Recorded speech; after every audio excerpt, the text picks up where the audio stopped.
I firmly believe in the tenets of reproductive justice, that all patients have the human right to be able to decide if and when to become pregnant and to parent those children in safe and sustainable communities. I cannot separate my ability to provide care as a physician from my lived experiences. I'm a cisgendered woman who could be harmed by restrictive abortion bans. I'm also a Latina, a daughter of Puerto Rican and Panamanian parents. I'm also a bisexual woman and deeply identify with the LGBTQ community, a community also in deep need of timely, compassionate reproductive health care.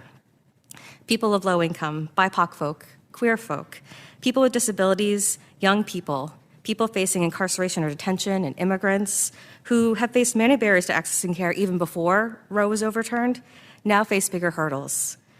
So I understand deeply how restrictions on abortion and outright bans impact marginalized communities because they are my community. Those are the words of Dr. Kristyn Brandi, who testified this past summer in the U.S. Senate before the Health, Education, Labor, and Pensions Committee in a hearing titled Reproductive Care in a Post-Roe America. Dr. Brandi is an obstetrician-gynecologist, proud abortion provider, and board chair with Physicians for Reproductive Health. And in this episode, we will hear more from her about what a post-Roe America means for reproductive rights, especially for marginalized communities. Welcome to the Overpopulation Podcast, where we tirelessly make overshoot and overpopulation common knowledge. That's the first step in right-sizing the scale of our human footprint so that it is in balance with life on Earth, enabling all species to thrive. I'm Nandita Bajaj, co-host and executive director of Population Balance. I'm Alan Ware, co-host of the podcast and researcher with Population Balance, the first and only nonprofit organization globally that draws the connections between pronatalism, human supremacy, and ecological overshoot, and their combined devastating impacts on social, reproductive, ecological, and intergenerational justice. And before we move on to today's guest, we've got some listener feedback from an anonymous listener in New England, U.S. It's in response to our interview with Orna Donath, author of Regretting Motherhood. The listener says, I felt grateful for your discussion with Dr. Donath about the negative experiences of some mothers and parents in relation to having children. I was one of those people who, while I loved my baby, didn't love motherhood. I felt like my life had ended. People would gush, don't you love being a mother? And I would respond, no, I love my son, but I don't really love being a mother. The sleepless nights and boring days and diaper changing and cracked painful nipples and mastitis and loss of my previous life were so hard for me, but this was too taboo to admit. I felt like saying these things out loud made me a pariah or a freak. I was so resentful of all the things we aren't told.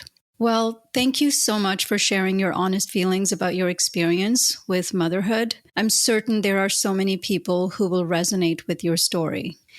And also, thanks to listeners like you, we now rank in the top 2% of all the podcasts globally. In addition to this podcast, we also run virtual educational programs at schools and conferences with the goal of empowering people to make liberated and responsible reproductive and consumptive choices. And we do all of this with a really small staff. And we count on you to keep doing this important work. And we hope you'll consider supporting our transformative programs. And now, on to today's guest. Dr. Kristyn Brandi is a medical doctor with a master's degree in public health. She is an obstetrician-gynecologist with a fellowship training in family planning, contraception, and abortion services. Dr. Brandi currently serves as the board chair of Physicians for Reproductive Health, sits on several subcommittees for the Society of Family Planning, and is a founding member of Centering Equity, Racial, and Cultural Literacy in Family Planning. She has published research on contraceptive coercion by doctors to patients seeking abortion. Her master's degree concentration focused on health law, bioethics, and human rights, which she has focused her educational pursuits around abortion policy, contraceptive decision-making, and racial justice within medical education. She has been quoted in numerous articles on reproductive health and has written op-eds around healthcare to such news outlets, including the Washington Post. Dr. Kristyn Brandi, welcome to the studio. It is so nice to have you here. Thanks for having me. We, of course, first learned about you through your interview in the film, My So-Called Selfish Life, which, of course, is produced by our common friend, Teresa Schechter, who's also the one who connected us with you. So a big shout out to that great film and also your appearance in the film. You were fabulous. Oh, thanks. And there were some excellent points that you made in the film, one of which was this pronatalist myth that you debunk. Mm-hmm. It's also one of the most stubborn ones, that there is a biological clock ticking inside of us that's driving this cultural urgency and sensationalism around having children. Mm-hmm. Can you unpack that for us a bit? Sure. And I think there's been a lot of conflation between the quote unquote women's biological clock and whatever the social context is of having children. I was looking it up the other day, and it seems like this idea of a women's biological clock came about in the 1970s or so. And it looks like it was a couple of different things happening in our culture that led to people kind of thinking about this idea. Some of it was people were just delaying pregnancy. People were getting pregnant later and later in life and having less children. And this was also around the time of the first birth control pill being popularized. And so at the same time, there was a lot of advances around pregnancy care later in life. And they had found that people that get pregnant at the age of 35 or beyond, what doctors now call advanced maternal age, which I have problems with that term. We could talk about that later. But people that are over 35 that are pregnant have higher chances of things like genetic abnormalities, complicated pregnancies, risks to them as well as their newborn. And so I think these two ideas kind of came together and created this concept of the biologic clock. And as I said in the film, that's not a real thing. It's not something that says at 35 versus like if you were 34 and one more day till your birthday. Your biology doesn't change. It's not something that flips on or flips off. It's just your assessment of risk potentially, but there's nothing in your body that tells you must get pregnant and you must get pregnant at this time, at this age. There's no strict rules about that. And in fact, nowadays, about 19%, about 1 in 5 pregnancies are happening after the age of 35. So it's something that people can do, should do if that's what they want to do. But at the flip side, people shouldn't feel pressured to have a baby at a certain age because there's going to be something that happens if they turn, a day older, a year older than that. Right. And as you said in the film, that the biological clock, of course, it's based in the biological fact of diminished fecundity as women age. Mm-hmm. But the term has become this convenient trope that allows avoidance of earnest exploration of a woman's true desires in favor of kind of invoking this urgent and time-sensitive imperative that you have to have a baby. Otherwise, something is wrong with you or your time is going to run out. And of course, we've also seen that if it was completely true, then we would see the fertility rates all around the world would remain the same and people would continue to have children until they couldn't. And like Teresa's film showed, there's increasing number of people who are choosing to forego parenthood altogether. And like you said, people are delaying parenthood or choosing other forms of family formation as well. So I think this is something that needs to continually be debunked. There's a lovely quote from another feminist, Martha Jimenez, and she says, the biological clock that some women claim to hear ticking, it's also a social clock, reminding them that whatever else may be going on in their lives, motherhood is their identity, the road to social acceptance and integration. That's really lovely. And I think it does really reflect this idea that there are these two things that people are kind of put together and decided that many patients come to me frantic saying like their biological clock is running out. And I have to tell them like there's no evidence to support that there is something that you should be worried about. And while there are things like concerns about risk if you become pregnant later or having issues becoming pregnant later, this is not the 1970s. We have a lot of technology. We have specialized fields of obstetrics that can take care of people that want to get pregnant later in their life or that have pregnancies that may be high risk because of their age and other risk factors. But at the same time, that internal feeling of that you're running out of time is really a social stigma. It has nothing to do with your biology. And there's so many things that we can do to help people make the families that they want to have, regardless of what that may look like. Right. That's really lovely. And of course, this is one of the pronatalist myths that we hear culturally, but also within the medical institution, where sometimes physicians will remind you that, if you're in your 30s, have you considered that you're running out of time or your biological clock is ticking? And coming from a physician, that can be seen as a little paternalistic because they are in a powerful position of guiding you medically. Are there other forms of pronatalism that you come across either with your own patients or within the medical institution with your own colleagues? Absolutely, unfortunately. And I think you brought up a good one, that doctors and other healthcare professionals also perpetuate this idea of this biologic clock. And they do so, I hope, with the idea that they want to protect patients from risk. And so if they know that having pregnancies earlier may be safer for that individual person, they may want to encourage them to have a pregnancy if they want one, to have it sooner. But that being said, you're right. It's very paternalistic, and it doesn't allow the patient to make the best decision for themselves and for their families. Other ways that I see pronatalism is when we talk to patients, at least in the obstetric field, it's never the question of, do you want to get pregnant? Do you want to have children? It's often phrased in a way like, when do you want your next pregnancy? Or when are you looking forward to getting pregnant? It's kind of this idea like, obviously, you're going to get pregnant in the future, when that may not always be the case. And you're always planning for that next one when you may not be. So true. I even find that within the sexual and reproductive health and rights movement, there is this focus on reproductive health care conflated with maternal care, as if people who do not want to or cannot have children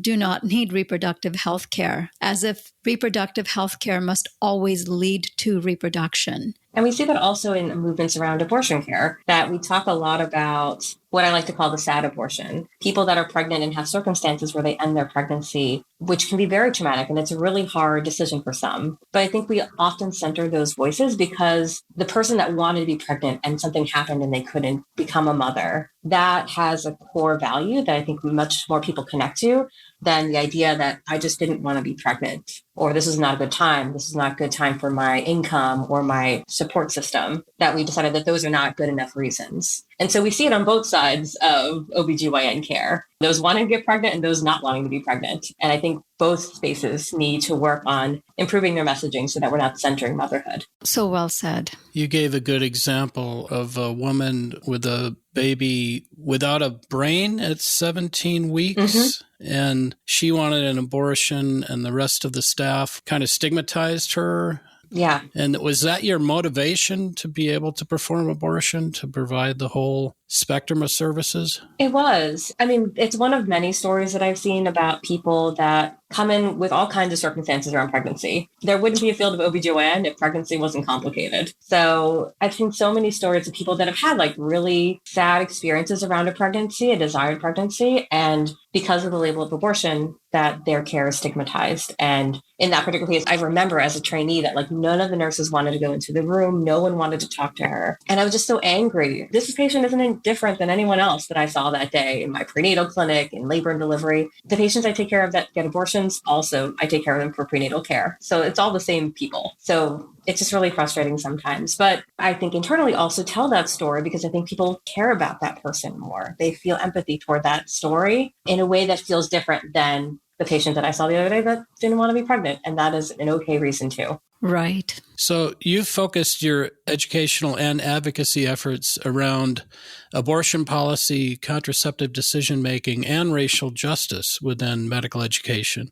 And you're a founding member of Centering Equity, Racial, and Cultural Literacy in Family Planning, that organization. Could you share what that initiative is about and what inspired you to start it? Absolutely. And I think that it's a long list of things that I'm interested in, but I think there's a lot of intersection between these issues around people deciding if and when to become pregnant and the racism, classism, ableism that they faced. So Centering Equity, Racial, and Cultural Literacy in Family Planning is also called Circle FP. It's an organization that is multidisciplinary. It's mostly doctors, but we have lawyers, other folks that are involved that are using a combination of critical race theory and reproductive justice frameworks to dismantle both the interpersonal and structural racism that exists within healthcare structures, particularly around family planning care. I'm a co-founder. I am a co-conspirator with many folks that are part of Circle FP. We are a non-hierarchical collaborative. And so it's been a real honor and privilege to be part of that group.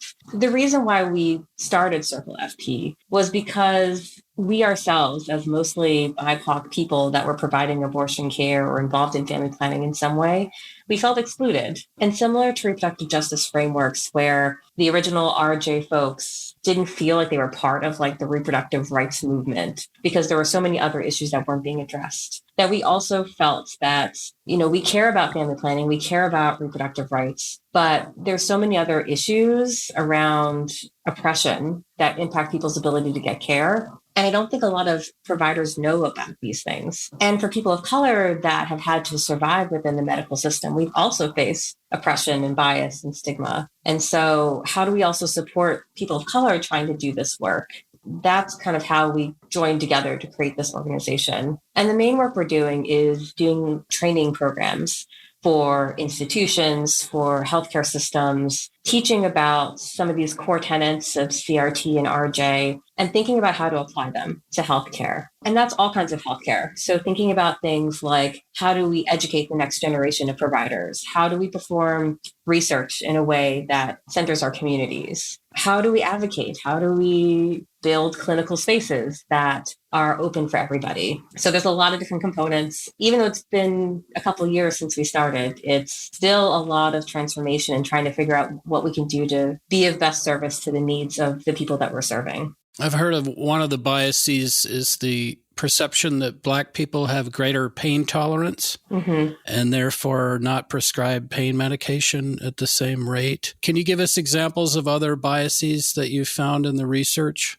Sure. That's a good one and something that's still challenging. And I think about that within reproductive health care, about how Black women are often not believed when they're in pain, often are deemed as drug seeking, and so are denied epidurals in labor or things like this, which is heartbreaking. I mostly serve Black and Brown communities in my clinical practice. So thinking of other examples, particularly around reproductive decision-making, that certain groups of people have lots of children and don't use birth control. And I think that stems from a history of reproductive control in Black and Brown communities, in Indigenous people, in people with disabilities. For example, people that have disabilities don't have sex and so are not at risk for pregnancy. So that is a common misconception, and people are basing their counseling on that. So what can we do to help educate healthcare providers, healthcare systems, that these are just myths or bias? And how do we navigate that conversation and try to use it to transform healthcare to better serve our people?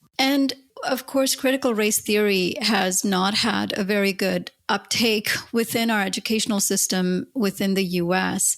What kind of response are you getting to both CRT and RJ principles within the medical institution? Is there support and sympathy within colleagues that aren't part of this specific group that you're leading?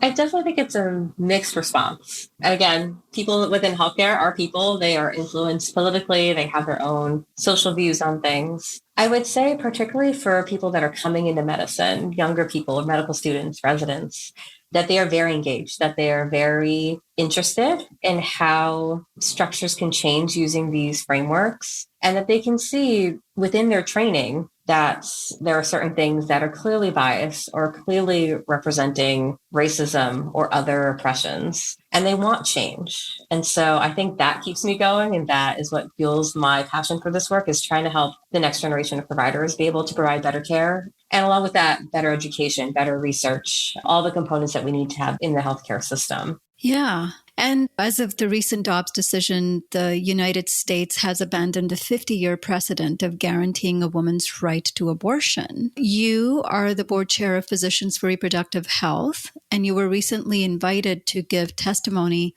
at the Senate hearing on reproductive care in a post-Roe America. The title was Barriers, Challenges, and Threats to Women's Health. So that is a great honor to be invited to represent the entire committee there. You said some incredibly powerful words, and we'll post a link to the entire hearing as well as the transcript in our show notes. We would love to play a couple of clips, and then we'd love to just have you expand on your experiences about what you're saying in those clips. Okay. We know that in the United States, you are 14 times more likely to die in childbirth than you are to die of an abortion. And we know from the Turnaway study that people denied access to abortion have a higher chance of facing poverty and having worse health outcomes compared to patients that were able to access an abortion. I am a pro-abortion doctor, and I say pro-abortion not to be antagonistic, but to point out all the good that abortion can provide for people. Without autonomy, without decision-making ability, without access to abortion care, many people have challenging situations that can become even more painful or life-threatening. And for those that do not want to be pregnant for any reason, the ability to have an abortion gives them the freedom to decide if and when to become pregnant. For some, abortion is liberation. There's a lot of good that comes from people's ability to access abortion, and I want to celebrate that. You covered quite a few things in there. Do you want to say a few words about your commentary there? Sure. And I will say that testifying around the Senate was one of the wildest things I've ever done. Such a true honor to be part of that. And I was really glad to be able to deliver these words on that platform. I think the reason why I mentioned this statistic about dying in childbirth versus abortion is I think it's not very commonly known that abortion is incredibly safe. And in fact, so much safer than childbirth and C-sections. I feel like it's something that's more socialized. People think about people delivering and having C-sections like a no big deal thing. That there's risks, but it's going to be fine. But abortion still has that legacy of back alley abortions where things were unsafe and people died of abortion. And that's no longer the case. And so it's really important for people to know that abortion is incredibly safe. I like to say ridiculously safe because it is so safe compared to a lot of the other care that I can provide people. And that knowing that childbirth is more dangerous, it's really critical for people to understand that that should be a choice. If they want to sign up and have a child through a labor process, they should know what they're signing up for and they should consent to that process. And if they don't, then they should have access to contraception and abortion. It's important, again, to recognize that it's all the same people that are making these decisions in this pregnancy versus another pregnancy, what they want that end to be. And that's not my choice. And I don't think it should be political as far as who makes that choice. I think it should be the person and their family. I did see an article about the increased number of children that will be born in a lot of the banned abortion states with very little idea of these are often states that have low child welfare provision to begin with. So that's a negative side effect of this in a huge way. Right. Places where abortion is restricted is also the places that have less child welfare. When I teach this to medical students, I usually show them a map. And I show them, this is the map of where abortion restrictions are currently in place. And then I show them another map, which looks like the same map. And this is the areas where maternal morbidity and mortality is the highest. It's all the same map that has higher teen pregnancy rates, that has less child welfare, has less Medicaid expansion. It's all the same map. And there's something to be said about that.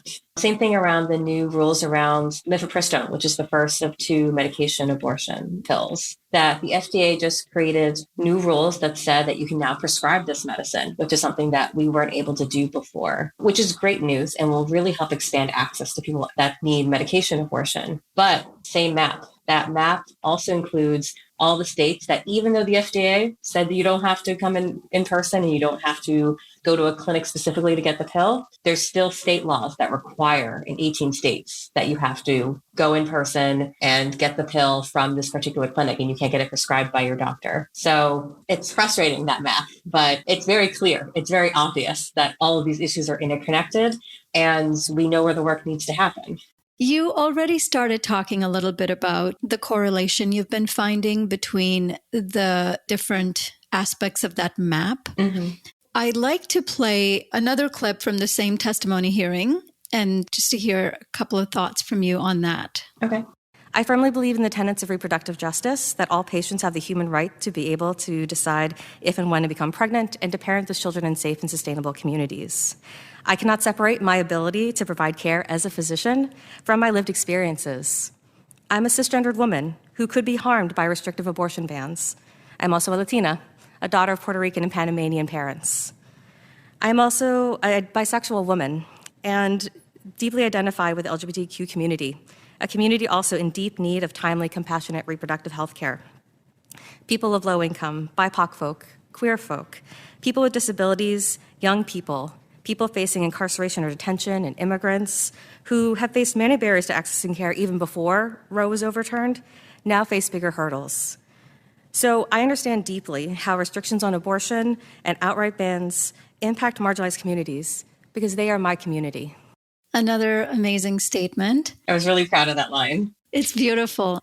Can you talk a bit more about how abortion bans and restrictions on abortions specifically marginalize the people who are already living on the margins of society? Thanks for that question. It's something that I think about a lot because I hear the stories of people that have to travel, that are making the journey to get care. And all I hear are the barriers that people have to face to get that care. And when I think about people traveling out of state from other places to get to me in New Jersey, for example, I always think about those are the people that are lucky, that they could fly, that they could drive, that they could take time off of work, that they have childcare. So it's always been an issue around equity for me in providing abortion care, that I know not only do people that seek abortion come from these communities more often, people that seek abortion more likely are going to be BIPOC folk, more likely to be low-income people. And that's due to a multitude of reasons. But those folk also are going to have the biggest challenges in getting into healthcare. So whether or not they have insurance, whether or not the insurance covers abortion care, which many don't, including federal programs.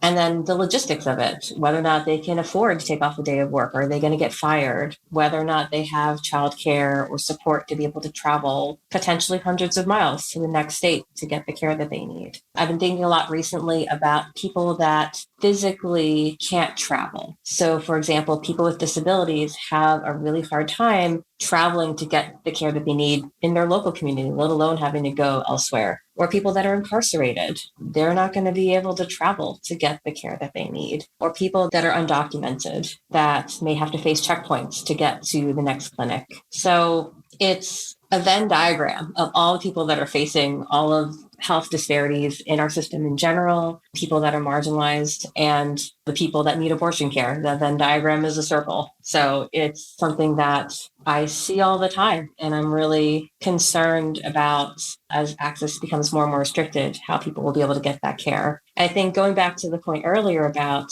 what's going to happen to those folks. If people are unable to get care, many people that are pregnant will continue those pregnancies and deliver in those communities, which there's two crises happening at the same time. Many of those places are rural communities where they've lost their labor and delivery because there's no providers in those spaces. Many hospitals have closed because they've lost nurses. During the COVID pandemic, wards just closed, and many of them were labor and delivery wards, or prenatal care doesn't exist in that community, let alone abortion care. So there's a lot of issues around people that are marginalized getting the care that they need if abortion is what they need. And if they can't access that, how are they also going to get maternity care? And is that more dangerous for them in this moment where Black women are dying more in childbirth? There's so many things that are conflated together right now. Definitely.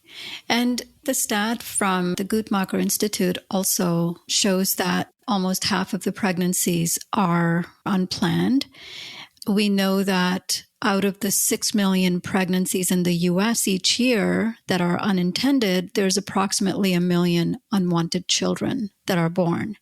And as you said, the unintended pregnancy rates are highest among low-income women, women who are cohabiting, women of color, young women, aged 18 to 24. And it's this cycle of continued marginalization of people who are then giving birth to these children into families that are missing the material and emotional resources that are needed to flourish.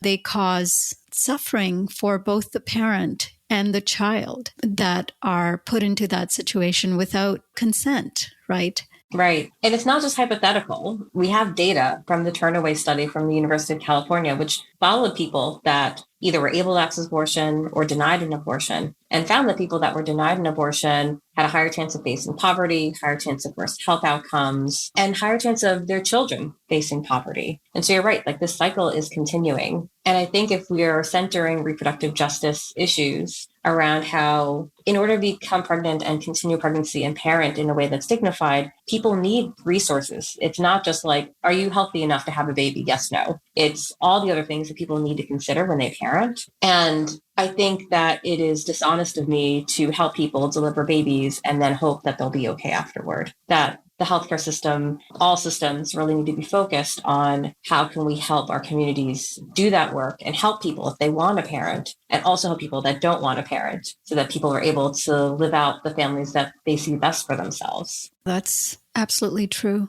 Now, you practice mainly in New Jersey, and you've written about logistical barriers to obtaining a hospital-based abortion in your state.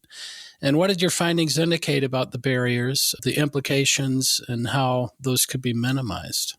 Sure. I tell everyone I'm really fortunate to be able to provide care in New Jersey and also be part of research within the state. The question we had initially was, in a state that doesn't have really many to any abortion restrictions, are people still facing logistical barriers somewhere in the system? And how can we help minimize those barriers? And so we surveyed people that were coming from an independent clinic, an outside clinic, to a hospital-based center. And why were they coming? How many weeks of care was delayed because they had to be transferred to a different place? And we found that even in New Jersey, people are facing limitations and barriers to care, particularly people that were low income and had a lack of transportation, that was a really big barrier for people being able to access care. And we found that there was also a medical justification for delayed care, that people would go to an outside clinic, have certain risk factors that would make it not as safe to have their procedure done in a clinic versus a hospital-based setting, and so would have to come to a hospital, and that delay, that extra time off of work and transportation delays things more. And so even in a place like New Jersey, there are still people having delays of care.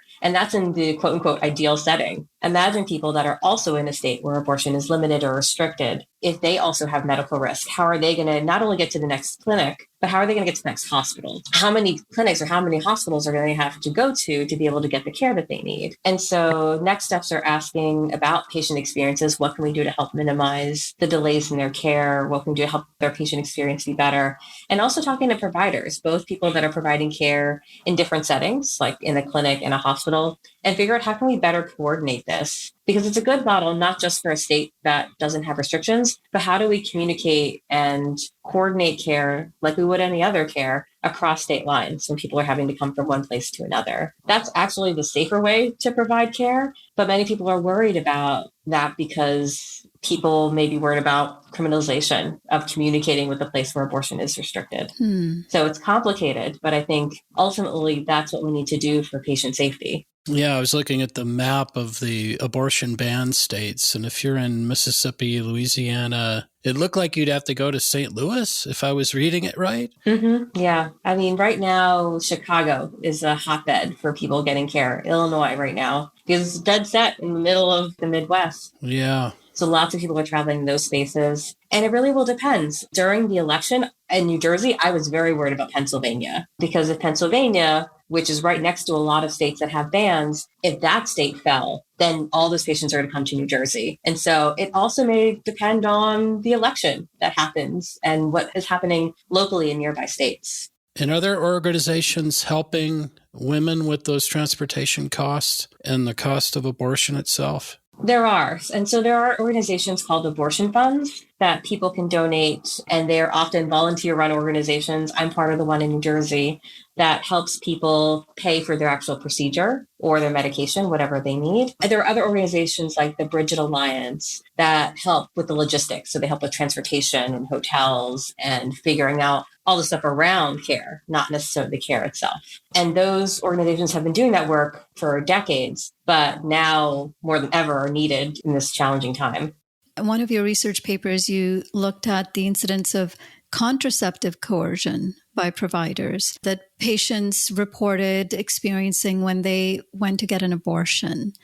So that's an interesting phenomenon, is there's already quite a bit of a stigma around getting an abortion, but then you go to a place where you think it's safe and there might be additional kind of paternalistic suggestions from physicians. Can you share the findings of your research and how this coercion often manifested?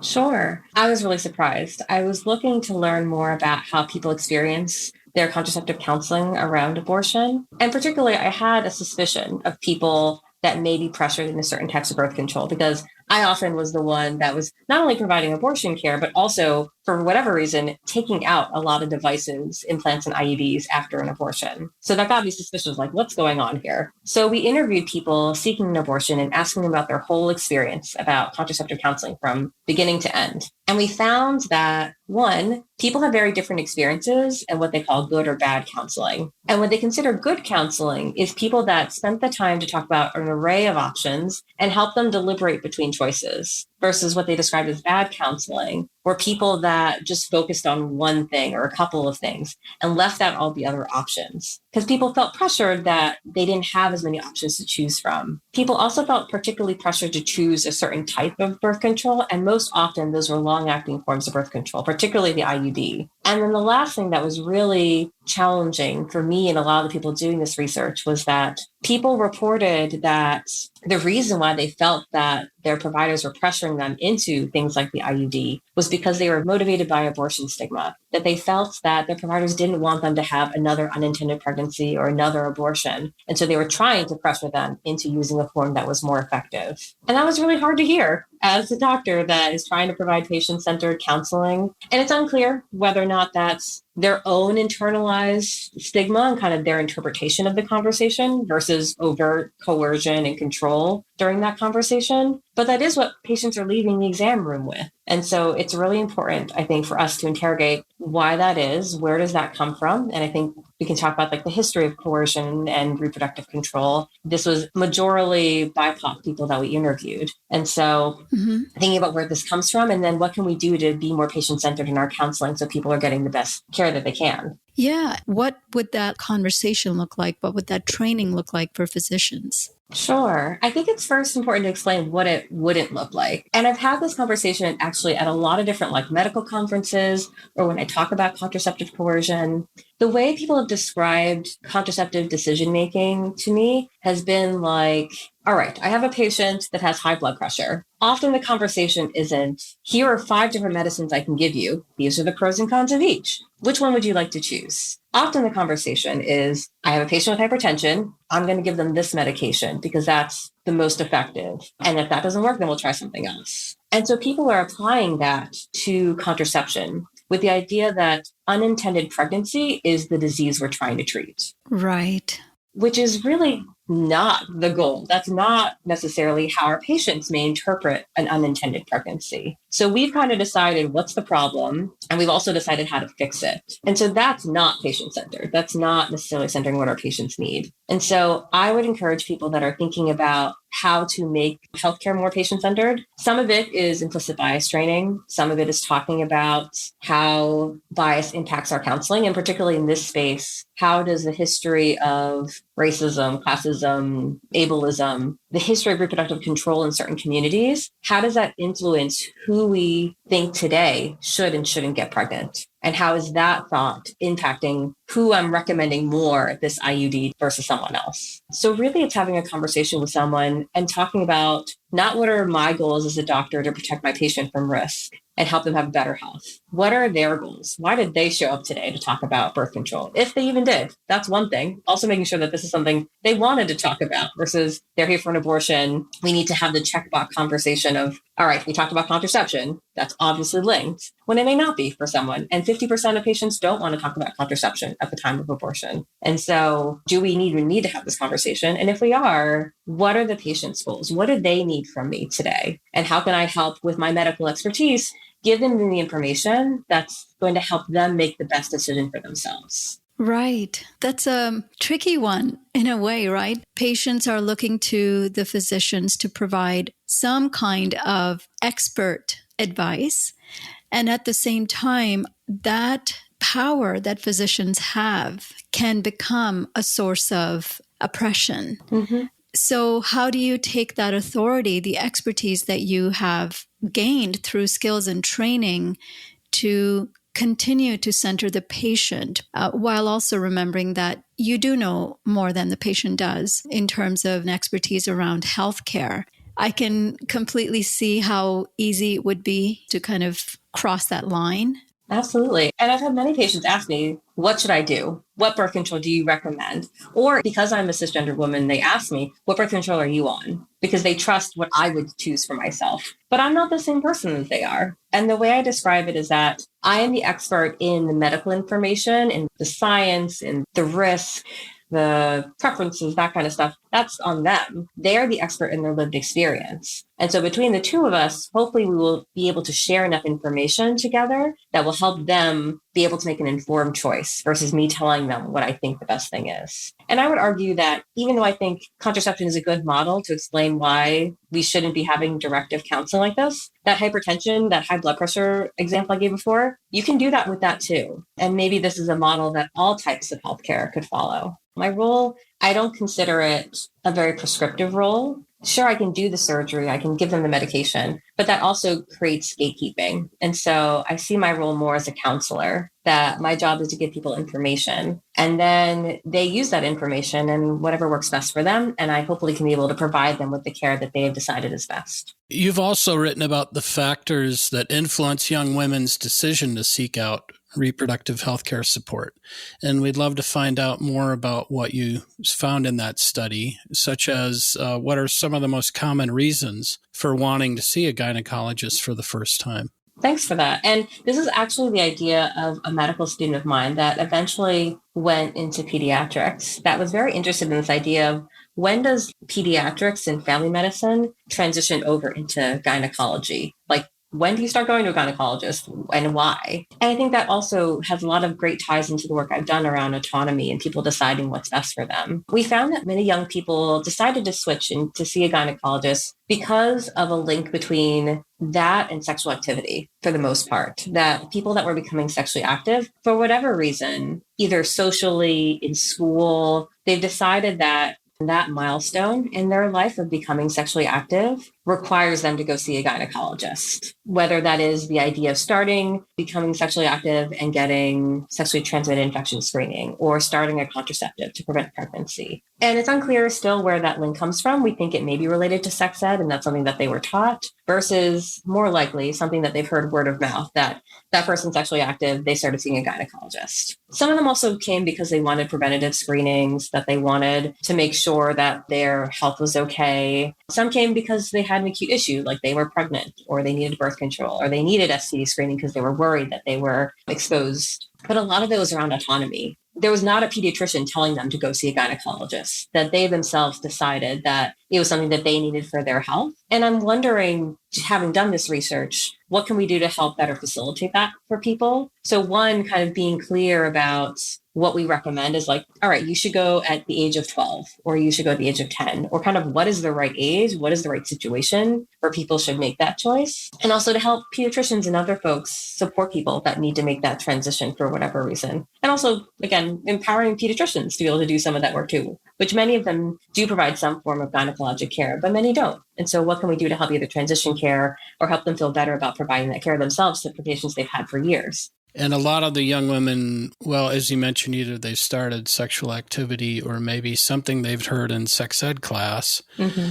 And as we know in the U.S., since we have local control of schools and probably state control on sex ed curriculum, it's highly uneven across this country of what kids are or are not learning in schools. Right. It's that same map. Yeah, the same map. That same map that doesn't have sex ed available to them. So the Physicians for Reproductive Health that you're the chair for have been involved somewhat, right, in school sex education curriculum? We've had in the past a curriculum that helps educate both people that were providing this care as well as people that were receiving this care around young adult reproductive health care issues. It was a program called RSHEP, and we've transitioned that over to another organization, but still trying to do work around how do we tell people that may be facing a problem, what exists out there, or just advocating that people can't have good reproductive health care without good sex ed. And so that is a critical component of things that physicians should be advocating for. Have you had much luck working with school districts? It's challenging. Like you said, like every school district is different. Every school feels like there's certain things that should be required and not required.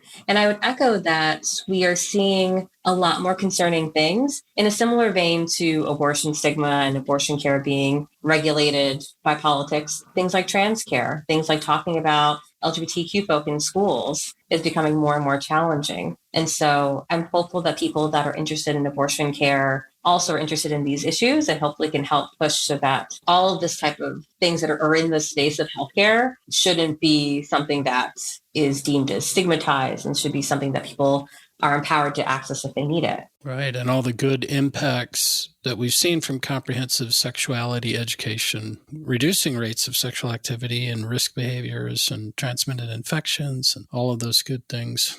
Mm-hmm. We've kind of touched on a few times during this conversation that abortion stigma or abortion bans are both a form of reproductive coercion, what we're calling now the forced birth movement. And you've mentioned a few times that there's been a dark history of reproductive coercion, of course, within the United States, but also globally, that has targeted marginalized communities. Both India, where I'm from, Puerto Rico, where your family's from, have a history of authorities violating reproductive rights. Can you give us a brief overview of both the dark history of coercion within the United States, within the medical institutions that you're familiar with, but also in particular what happened in Puerto Rico? There's, of course, the pill trials, as well as the involuntary sterilization campaigns, both of which really marginalized Puerto Rican women. Would love to hear some of your thoughts on that.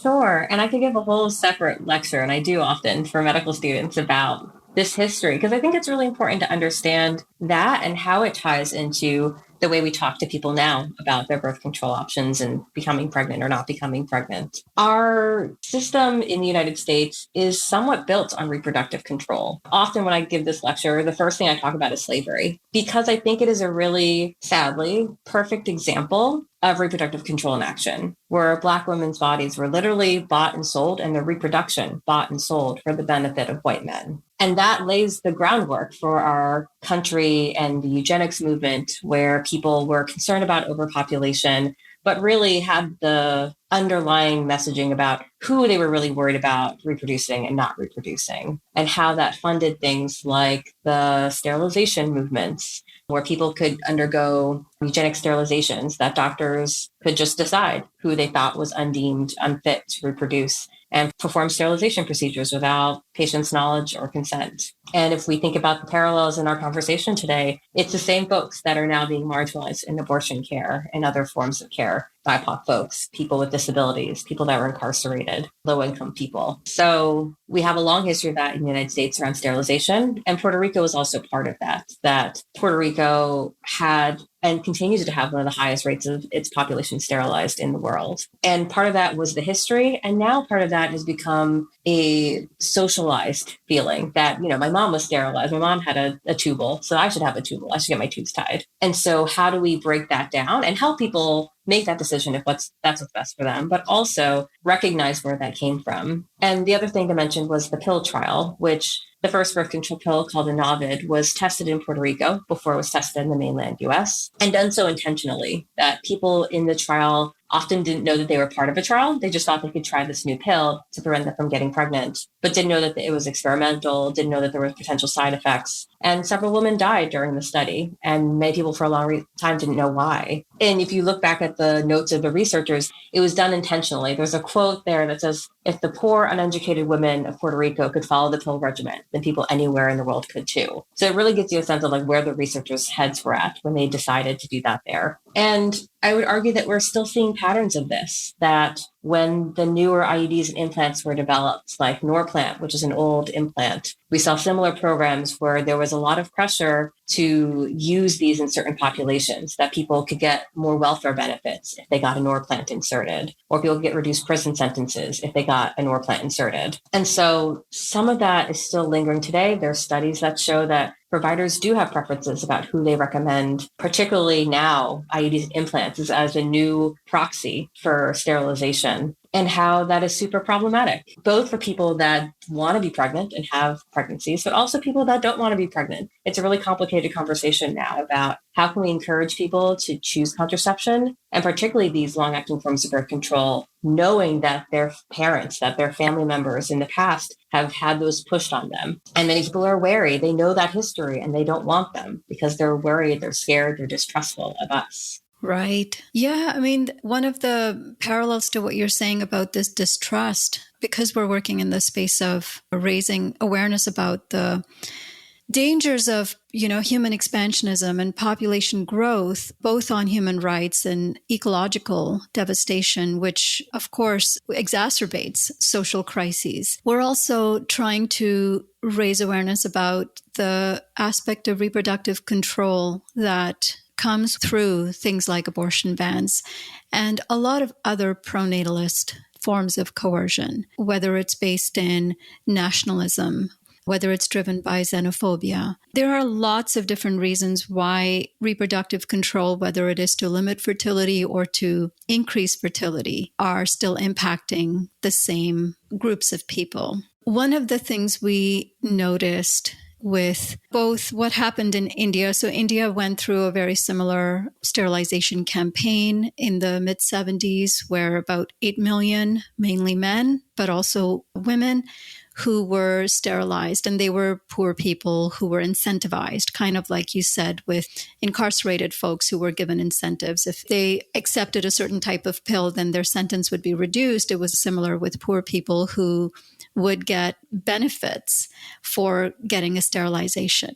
In situations like that, it's like a choiceless choice, right? You don't really have autonomy. You didn't really give consent. And so, interestingly, when that happened in the 70s in India, which was a horrible thing, there's been a backlash to the point where the population issue has been silenced completely. And what we've been noticing is a different type of reproductive control has been allowed to reign supreme. And folks who are much more aligned with the right-wing propaganda or nationalism or religious-driven pronatalism are being empowered through the silencing of this debate. One of the things, ironically, also, as you mentioned, what happened in Puerto Rico was voluntary sterilization has become socialized. It's now the most common form of fertility control that's used by women in Puerto Rico. And social feminists rightfully denounce the sterilization campaigns of the past as a form of genocide with its roots in colonialism. Interestingly, the same feminist movement is also critical of Puerto Rican women using voluntary sterilization now to control their fertility, suggesting that they are somehow doing the work of colonialists. So there's an author, a historian of reproductive politics and a feminist critic, Laura Briggs. She's talked about how in doing so, these same feminists who really truly care about reproductive justice are strangely and unknowingly promoting pronatalism and nationalism, which has historically been associated with conservative Catholicism, the right wing, and anti-feminism. And it, of course, starts to get really murky and complicated. Very messy, yeah. And I just wonder if you had any thoughts on this phenomenon. We've had Dr. Kimya Nuru-Dennis, who's spoken similarly about how antinatalism against Black people has now turned into coercive pronatalism towards Black people, again, as some kind of a corrective measure to past reproductive injustice, without recognizing that coercive pronatalism is a form of reproductive injustice and cannot be used as a corrective measure to say, well, you couldn't and now you should. So, any thoughts? I mean, there's a lot to unpack there. And I agree with you that it's challenging because I recognize that certain communities have irreplaceably been harmed by genocides, both overt genocides as well as genocides caused by reproductive control in these spaces. And it makes sense to me that people want to reclaim what's theirs and reclaim their population in a way of activism, in a way to help refoster, kind of rebuild what they've lost. But I think that is something that really holds on to pronatalism and its messaging of doing so, that it just negates the individual and it negates this idea of like, what does that actual person want? Maybe they don't want 5 kids to help rebuild the system. And it creates this like communal responsibility that not only do you need to do this for yourself, you need to do it for the community, which creates additional pressure, just like we saw in other like nationalist movements. I'm trying to think as a physician, what is my role in that? And I think my role when I talk to patients is really understanding what is their goal and how does that fit into the context, not only of like their family, their work, but also their community. What are their values about parenthood or the lack thereof? What can I do to help support them make decisions that are best for them and not necessarily perpetuating that there's a right answer? Because I think everyone is trying to, in these social movements, create a right answer of how many kids is appropriate for a family, or having an agenda about reproduction that has nothing to do with that individual person. And my job always, I try to center that individual person. And so that's my best answer of what I can do as a healthcare provider to help people that are facing a lot of social stigma in both directions, in whatever environments they may be in. What is it that they need? And how can I help them get there? Yeah, I think that's such a crucial message of really putting the control back in the individual's hand. Having a counselor such as you is a nice opening for people to come into the clinic and understand that there is a different way of looking at things, that at least in one place, the individual is really centered. Mm-hmm. Right. And I think if I'm trying to provide healthcare with a reproductive justice focus, I do have to think about all those other impacts like environmental justice, economic justice, food security, housing security, and how that plays a role in people's decision to parent. And that exists in both directions. And I think we need to consider how those individually impact folks, but also what can we do on a broader scale to address a lot of those injustices so that people actually can live out their reproductive justice and decide if and when to become pregnant without the social constraints of worrying about the resources that they need. Right. Yes. Do you have kind of any other comments in terms of how pronatalism might be included more within the reproductive justice framework? You know, we see pronatalism as a form of reproductive coercion, depending on the varying levels of pronatalism that we see, the subtle, the tacit, to the more coercive, like the abortion bans and like the incentivization of childbirth. Does it get enough play within the RJ framework? I mean, I don't think it gets enough play in the reproductive justice framework. And rightly so, that people that created the reproductive justice framework were trying to think bigger than abortion or labor care, that they were trying to think about this bigger concept of what it is to parent or not parent. But I think that there are other questions we need to be asking ourselves about reproduction, broader questions about communities and how reproduction in communities impacts other things like the environment. But I think also I really am focused on this idea of reproductive autonomy and how pronatalism in any form is in direct conflict with autonomy. And I think also to consider that pronatalism is widespread within healthcare. One thing I didn't mention earlier was this idea that when someone is pregnant, it's a very common phenomenon in other healthcare spaces to not touch them, so to speak. When I was covering an emergency room, I would get lots of calls about people and they're pregnant. Can they take Tums? Can they take aspirin?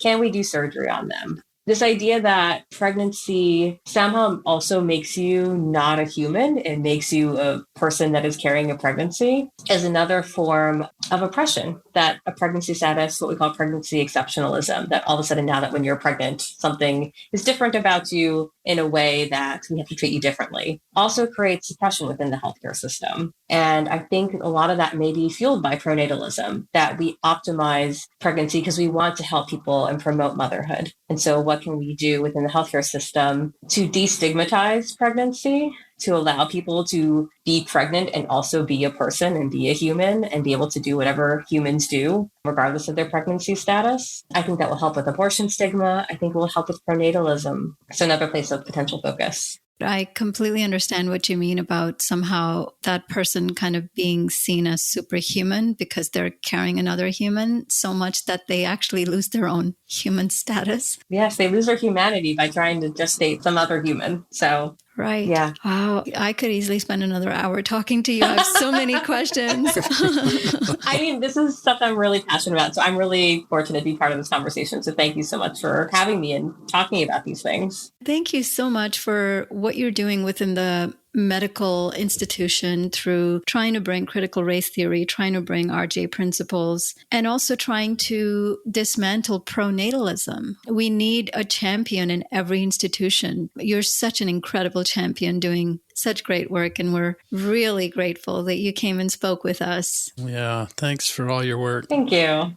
Well, that's it for this edition of the Overpopulation Podcast. Visit populationbalance.org to learn more. To share feedback or guest recommendations, write to us using the contact form on our site or by emailing us at podcast@populationbalance.org. If you feel inspired by our work, please consider supporting us using the donate button. Also, to help expand our listenership, please consider rating us on whichever podcast platform you use. Until next time, I'm Nandita Bajaj, thanking you for your interest in our work and for all your efforts in helping us all shrink toward abundance.